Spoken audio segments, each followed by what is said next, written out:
कैसे मनुष्य शरीर को तुमने प्राप्त करके नाश करने की ठान ली है कि हम जो मन आएगा सो करेंगे, कि तुम समझ नहीं पा रहे हो। ये आज का अभ्यास तुम्हारे लिए कल काल बन जाएगा। कोई समझाने वाला तुम्हें नहीं है। तुमसे मित्रता करके तुम्हारी वासनाओं को बढ़ाकर तुम्हारे चित्त को विक्षेप में भर देना, ये संसार के हर व्यक्ति वस्तु स्थान का प्रभाव है। इसीलिए विचलित होते हैं कि आप लोग इतने बलवान बने कि आक्रमण कब हो जाए, कहां किस वासना का, आप उससे लड़ना जानते। हस्त मैथुन एक ऐसी क्रिया है जिसको किसी दवा से नहीं रोका जा सकता। भाई अमुक चीज नहीं खानी है, वो आपको नहीं खानी है। अमुक क्रिया नहीं करनी है, वो आपको नहीं करनी है। तो आपको सुधरना पड़ेगा। इसीलिए तो कह रहा हूँ, इसमें ना तो कोई वैद्य काम कर सकता है, ना कोई गुरु काम कर सकता है। कई बार हमने बताया है कि अगर हम प्रातःकालीन 2-3 किलोमीटर दौड़े, आधा घंटे व्यायाम करें, स्नान करके थोड़ा नाम जप करें और ये नियम लें कि कभी भी हम हस्त मैथुन नहीं करेंगे। कभी कभी गंगा के किनारे जैसे दुर्दशा देखी है जीवों की, तो घंटों खड़े होकर के विकल गए। एक पशु है, अब वो उठ नहीं पा रहा, अब कुत्ते लगे हुए जिंदा उसको खा रहे, कोई पीछे से कोई साइड से, अब वो मुंह भगारे। अब आप सोचो कितने घंटों में उसके प्राण निकलेंगे, कितना भयानक कष्ट इसको हो रहा है जीव को। ये क्या है? हम ही है। कर्म बिगड़ गए तो कैसे, और वो कर्म भोगने पड़ गए। ए भाई, सब कर्मों से मुक्त होने के लिए ये मानवदेह मिला है, ये मानवदेह। साधक मन को बहुत दुलार करता, पीट नहीं पाता। मन कहां से पीटा जाता है? इसकी मांग को ना कर दो, बस इसकी पिटाई शुरू हो गई। ये कहता है आज ये देख ले, हाँ बढ़िया, चलो चतुरासी जी शुरू करते हैं। ये कह रहा है ये चाहिए, उसके विपरीत नहीं। मन जिसको चाह रहा है वो चीज उसको ना दो तो उसको पीड़ा होती है, और उस पीड़ा को आप अपनी मान लेते हैं, इसलिए दुलार करते हैं। इस राशि को समझिए। आप इस बात से सावधान रहें कि इसकी चाल में ना फंसे, इसकी पिटाई जरूर करें। बिल्कुल ये जीवन की वो दवा है जिससे आप बिल्कुल ठीक हो जाएंगे यदि ये जीवन में उतार लें। जहां जहां मन जाए तत्काल अपने प्रिया प्रीतम की भावना कीजिए। जब आपका मन आपको परास्त कर रहा है, जला रहा है, वो जलन सिर्फ मन को प्राप्त हो रही, आपको नहीं। यदि आप स्वीकृति नहीं देंगे तो आपसे पापाचरण नहीं करा पाएगा। जहां मन जाए, और जाना कि गया वो तत्काल लग जाएगा, राधा वल्लभ सिंह जी, और फिर भाग जाए, फिर उसे लाना है। इसे कहते हैं अभ्यास योग। एक दिन ऐसा आएगा ये जाएगा ही नहीं। बड़े बड़े वैज्ञानिकों का मत है कि सृष्टि के प्रत्येक पदार्थ में कोई न कोई सार तत्व अवश्य होता है। उसी तरह मनुष्य के शरीर का एक सर्वोच्च सार तत्व है वीर्य। इसके बिना वो एक क्षण भी सक्रिय नहीं रह सकता। कहने का सारांश है कि मनुष्य शरीर में वीर्य एक महाशक्ति है, जो इसका अधिक से अधिक संग्रह करता है, वो उन्नति को प्राप्त होता है। देखो, आपके पीछे के कर्म प्याज जैसे बदबू वाले जमा है गोदाम। ऊपर से यदि केसर और कपूर लाद दिया जाए तो केसर और कपूर की गंध प्याज को नष्ट करके अपना प्रभाव दिखा दे। नाम जब कीर्तन कथा वार्ता ये है केसर कपूर। लाद दो अपने पूर्व पाप के ऊपर, भगवान नाम का वजन सब दब जाएगी उसकी दुष्प्रवृत्तियां। अच्छे से समझ लो, मुस्कुरा के, प्रेम व्यवहार दिखा के फिर तुमको अधीन किया जाएगा। माया भगवती बहुत बलवती है, ऐसे करके फिर ऐसे प्रहार करती है, क्योंकि साधक बहुत प्रवीण है। ऐसे में अपने को बचा लेगा, लेकिन ऐसे में बचाना बहुत मुश्किल। जिसके निकालने में तुमको सुख की अनुभूति हो रही है, उसको रोकने में कितनी सुख की अनुभूति होगी। उन्मत्त हो जाओगे, आपके सारे के सारे करण भगवदाकार होने लगेंगे यदि आप ब्रह्मचर्य का पालन करें। शरीर स्वस्थ, हल्का, मन प्रसन्न, नींद आदि पर विजय, कितने गुण ही गुण। तुम्हारे अंदर सामर्थ्य है, तुम इंद्रिय और मन को रोक सकते हो। एक बार रोक के तो देखिए। भोगों पर विजय प्राप्त करने के लिए सहज युक्ति आपको बता दे। जब आपके मन में कोई भी भोग विकलता हो, उस समय आपका नाम बहुत रफ्तार से चलना चाहिए, उसको अवसर नहीं मिलना चाहिए। और ये विचार करो कि आया है बस जा रहा है, और जिस समय वो आपको एकदम डुबो रहा है, अपने एक रंग में रंग रहा है, अब विकल है आपके, अब ये मिलना ही चाहिए, उस समय सोचो बस गया गया, और आप कुछ क्षण में देखें वृत्ति पलट गई।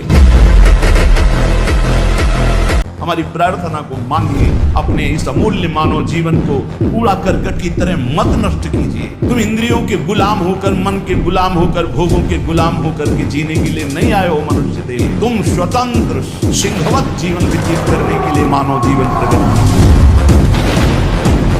भगवान के अंशों को थोड़ा दुखाया रो दिए, थोड़ा खुशी हुई नाच दिए। एक गंभीर स्वभाव बनाओ, एक उत्तम विचार बनाओ, एक उत्तम कार्यरत रहो। हमको कोई रौंद नहीं सकता, कोई झुका नहीं सकता। हम भगवान के अंश हैं।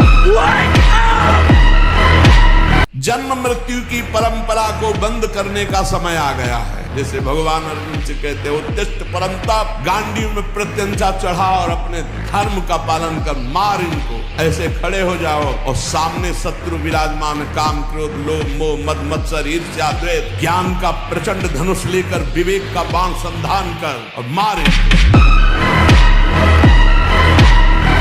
आज जो संशय, जो विपरीत भावना, जिसे निगेटिव विचार कहते हैं, प्रमाद जो हमें करना चाहिए वो हम नहीं कर पा रहे, उसका कारण ब्रह्मचर्य की हीनता, खान पान अशुद्ध और बेविचार परायणता। अगर हमारे ब्रह्मचर्य है तो हमारे अंदर तेज है, हमारे अंदर स्मृति है, हमारे अंदर जूझने की ताकत है, हर विपत्ति से लड़ने की ताकत है।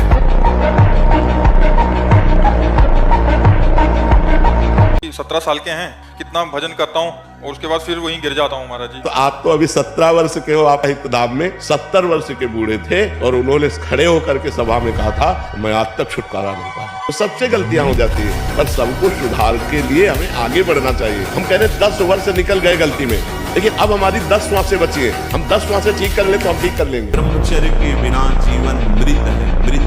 ब्रह्मचर्य अमृत है। ब्रह्मचर्य प्रतिष्ठाया वीर्य लाभ, यानी कि आप ब्रह्मचर्य का पालन करते हैं तो आपके शरीर में बल की वृद्धि होती है। जो परम के मार्ग पर है या जो ईश्वर के रास्ते पर है, एक ब्रह्मचारी है। ब्रह्मचर्य की तलवार के जितनी अधिक धार लगाओगे ना, तो कामदेव को उतनी ही जल्दी मार पाओगे। जिसने अखंड ब्रह्मचर्य का पालन किया वो इंसान सपाट पे दंड बैठकों को वो ही सिद्ध कर सकता है। तो गुरुजी आप जैसी बुद्धि कहाँ से मिले? ब्रह्मचर्य से। आज का नौजवान इसी से तो प्रतीत हो रहा है, चाहे वो बच्ची हो चाहे बच्चा हो। तो हमारी खोपड़ी इतनी बड़ी कि हम ब्रह्मांड को पूरा याद कर सकते हैं। अगर हम ब्रह्मचर्य से सही चले और अपनी पढ़ाई पर ध्यान दें तो कोई ऐसी बात नहीं जो हम बोल न सकें। सावधान और लगाम खींच इंद्रियों के घोड़ों की और दिशा बदल। देखना इंद्रियों के न घोड़े भगे, रात दिन इनमें संयम के कोड़े लगे। हे नचिकेता खड़ा हो जा, मोह निद्रा से जग जा, क्योंकि ये मार्ग छुरे की धार पर चलना है।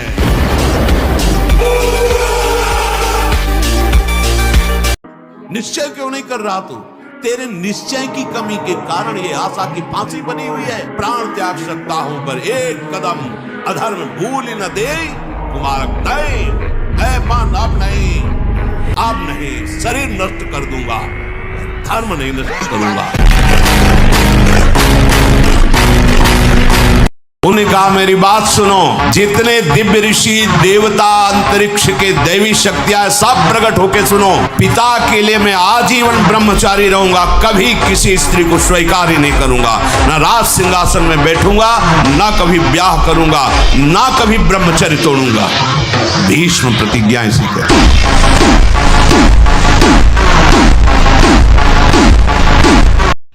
जब कोई भी ब्रह्मचारी, कोई भी उपासक, कोई भी बैरागी त्यागी महात्मा सोते समय असावधान हो गया तो उसकी रात्रि बहुत गलत जाएगी। खास जब आप सैया पे शयन करते उस समय असावधानी हुई तो विकार छा जाएगा, ध्यान रखना। आपका चिंतन गलत हो जाएगा, आपकी चेष्टा गलत हो जाएगी। जागृत में ना सही तो स्वप्न में। आप सावधान उस समय जरूर रहिए।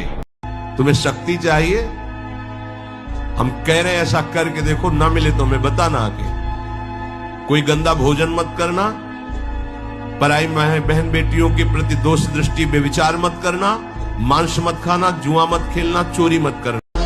मुझे गलत आचरण नहीं करना, मर सकता हूँ, गलत आचरण नहीं कर सकता। मैं गलत मार्ग में नहीं जा सकता, भले खड़ा रहूं यहीं।